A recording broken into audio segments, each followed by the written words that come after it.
Hi hello నమస్తే welcome to Aadya media. ఇంకోటండి, ఇప్పుడు బీజేపీని కూడా ఇన్వాల్వ్ చేస్తూ నేను మాట్లాడడం జరిగింది అది పవన్ కళ్యాణ్. మరి బీజేపీ ఇన్వాల్వ్ అయితే ఏంటి పరిస్థితి, అంటే అసలు ఇన్వాల్వ్ అవుతుందా? ఎందుకంటే ఇప్పుడు దాకా చంద్రబాబు నాయుడు గారు అరెస్ట్ అయిన తర్వాత నుంచి కూడా ఇప్పుడు వరకు కూడా బీజేపీ నుంచి ఎటువంటి స్పందన లేదు మనం చూస్తున్నాం. అంటే మరి ఈ టైంలో మళ్ళీ ఇప్పుడు పవన్ కళ్యాణ్ వ్యాఖ్యలు బీజేపీ కలిస్తే బాగుంటుంది అనేది, అంటే ఇప్పుడు కలిసి వచ్చే ఛాన్స్ ఉంటుందా? బీజేపీ వచ్చి నిలబడే ఛాన్స్ ఉంటుందా? చంద్రబాబు లేదండి. బీజేపీ వాళ్ళు రాజకీయ పరంగా వాళ్ళు తీసుకోవాల్సిన స్టెప్స్ తీసుకుంటున్నారు. నిన్న భారతీదేవికి జగన్మోహన్ రెడ్డికి నోటీసులు ఇచ్చారు. అవును. నిన్న కవితకి నోటీసులు ఇచ్చారు. కవిత ఏమో పిటిషన్ పెట్టుకుంది. నువ్వు కావాల్సిన ఇంకో 10 days తీసుకో, బట్ నువ్వు రావాలి, విచారణకు రావాల్సిన అవసరం ఉంది అని చెప్పారు. ఎందుకంటే వాళ్ళు బీజేపీ కానీ యాక్షన్ తీసుకోకపోయినట్టయితే వాళ్ళ ఉనికి ప్రశ్నార్థకం అయిపోతుందండి. మీరు ఏం చేస్తున్నారా, ఉనికి ప్రశ్నార్థకం అయిపోతుంది. దీన్ని అడ్వాంటేజ్గా తీసుకుంటున్నారు ప్రత్యర్థులు అన్నమాట. మమతా బెనర్జీ కానీ కేజ్రీవాల్ కానీ వీళ్ళందరూ ఉన్నారంటే వీళ్ళు ఆపోజిట్గా తీసుకుంటున్నారు అన్నమాట. శివసేన వీళ్ళందరూ ఉన్నారంటే వాళ్ళు ఇండియాలో ఉన్న వాళ్ళందరూ కూడా ఆపోజిట్గా తీసుకొని మీకు పరిపాలన చేత కాదు, మీరు అమ్ముడు పోతారు అనే పరిస్థితుల్లో వాళ్ళు మాట్లాడుతున్నారు అన్నమాట. కనుక బీజేపీ కూడా తనను తాను సర్దించుకోవాల్సిన అవసరం ఉంది. ఎందుకంటే గట్టి కళ ఆయనకి, మూడోసారి కూడా ఆయన ప్రైమ్ మినిస్టర్గా అవ్వాలి, నా జీవితానికి చాలు అనేటువంటి గట్టి కళ, ఆ కళని నెరవేర్చడం కోసం అమిత్ షాని పెట్టుకున్నాడు. అమిత్ షా ఏం చేస్తాడు, ఆ ప్రధానమంత్రి కళని నెరవేరుస్తాడు. ఓ పక్క అమిత్ షా కొడుకు బ్రహ్మాండంగా సంపాదన చేస్తున్నాడు.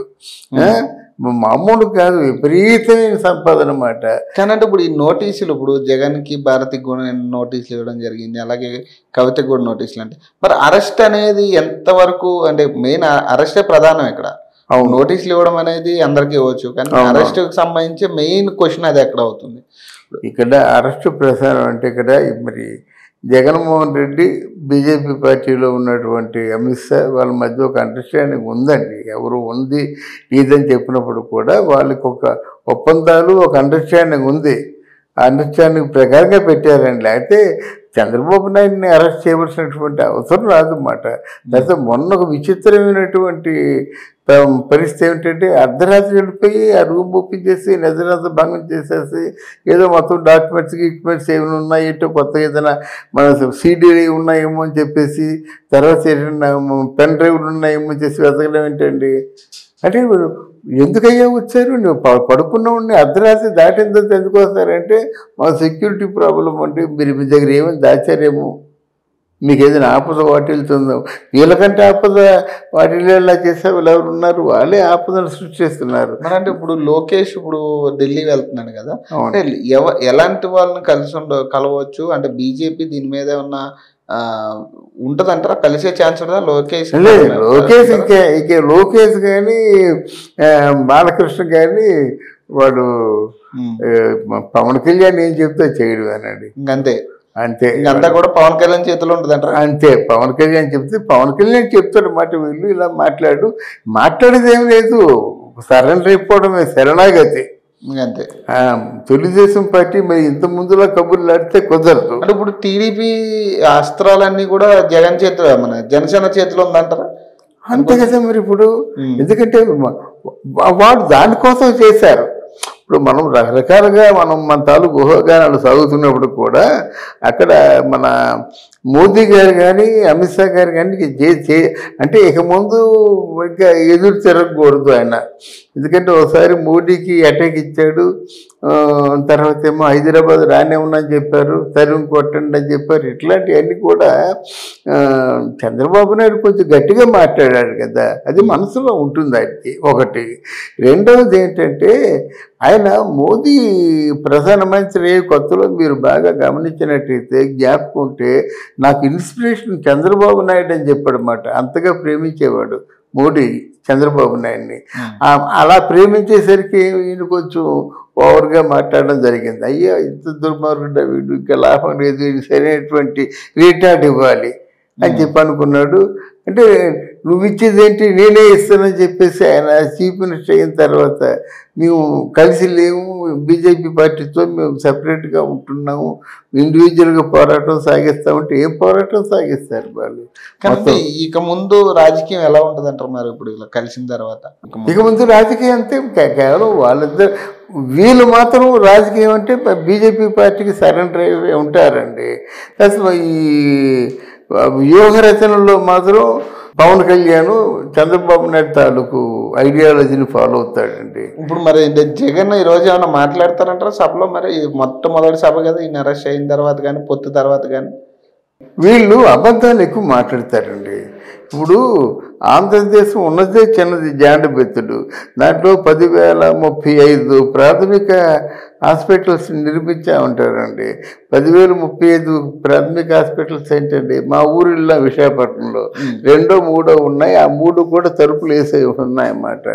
ఒకవేళ ఓపెన్ చేసినట్టయితే వాచ్మెన్లు ఎవరైనా అక్కడ డాక్టర్లు ఉంటారు. పొరపాటున చచ్చి చెడి ఒక డాక్టర్ ఉన్నట్టయితే మందులు ఉండవన్నమాట. ఇది ఇంత దారుణంగా ఉన్నప్పుడేమో నువ్వు లెక్క చూపిస్తావా? 10,035 హాస్పిటల్ ఆంధ్రప్రదేశ్ అంతా ఉన్నాయి.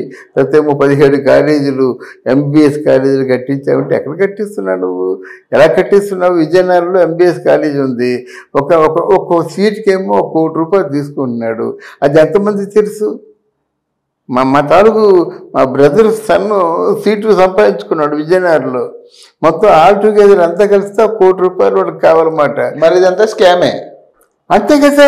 ఆ ₹1,00,00,000 30% అంతా ఇచ్చేయాలి ఆయనకి, మినిమం మాట. అది అంటే గౌరవప్రదంగా పువ్వుల్లో పెట్టి ఇచ్చేయాలి 30%. మరి అది ఆ స్కామ్ గురించి మాట్లాడే వాళ్ళు ఎవరు లేరు. ఇది నాకు కేవలం మా బ్రదర్స్ అన్నమాట. ఆయన డాక్టర్ సీట్ అంటే ఇంత, అది చాలా వాళ్ళంతా హ్యాపీగా ఉన్నారంటే నా కొడుక్కి డాక్టర్ సీట్ వచ్చింది అని గొప్పగా చెప్పుకుంటారు. ఇప్పుడు వీటి గురించి మాట్లాడే వాళ్ళు ఎవరు లేరు అక్కడ. ఎవరు మాట్లాడతారు? అక్కడికి అక్షరాలు రానుండేమో విద్యాశాఖ మంత్రిగా పెట్టాడు. ఎవరు? బొత్స సత్యనారాయణ. ఆ బొత్స సత్యనారాయణ ఎవరు? పెన్మెస్ సాంబశివరావు అని నెల్లిమర్లలో ఆయన లేబర్ యూనియన్ లీడర్ అన్నమాట. చాలా మంచి జాతి అయిన వాడు. యూనియన్ లీడర్గా ఉంటూ సంవత్సరానికి 1 ఎకరం 2 ఎకరాలు అమ్మేసేవాడు అన్నమాట. అప్పుడు ఆయన దగ్గర మందు పోతుండేవాడు. ఎవరు? ఈ బొత్స సత్యనారాయణ అన్నమాట.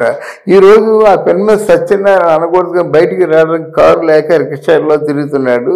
వీడికి మొత్తం అంతా విజయనగరం పరిసర ప్రాంతాలు అప్ టు శ్రీకాకుళం వీళ్ళంత వరకు బొత్స సత్యనారాయణది. మరి అంటే ఇప్పుడు ఆంధ్ర రాజకీయాలు ఎలా ఉండబోతున్నాయి అంటారు 2024? ఎలాగంటే మరి ఇక చాలా ముందే చెప్పాను, హింసాత్మకంగా ఉంటుందండి. దారుణంగా మొత్తం గాయపరుస్తారు, కేసులు పెడతారు. రాజకీయ ముఖ చిత్రమే మారిపోతుందండి. ఒకటి ఇక్కడ పవన్ కళ్యాణ్ మాత్రం ఆయన చెప్పినట్టుగా ఎస్ ఇది యుద్ధమే, మీ యుద్ధానికి సిద్ధంగా ఉన్నాం, మీరు న్యాయంగా పరిపాలన చేస్తారా దానికి హ్యాట్స్ ఆఫ్ అంటాం, లేదా యుద్ధం కావాలంటారా దానికి కూడా పోరాటానికి సిద్ధంగా ఉన్నామని చెప్పారు. చూసారా పవన్ కళ్యాణ్? ఆ విధంగా ఉంటే కానీ వీళ్ళు నెగ్గుకు రాలేరు. రైట్. Thank you.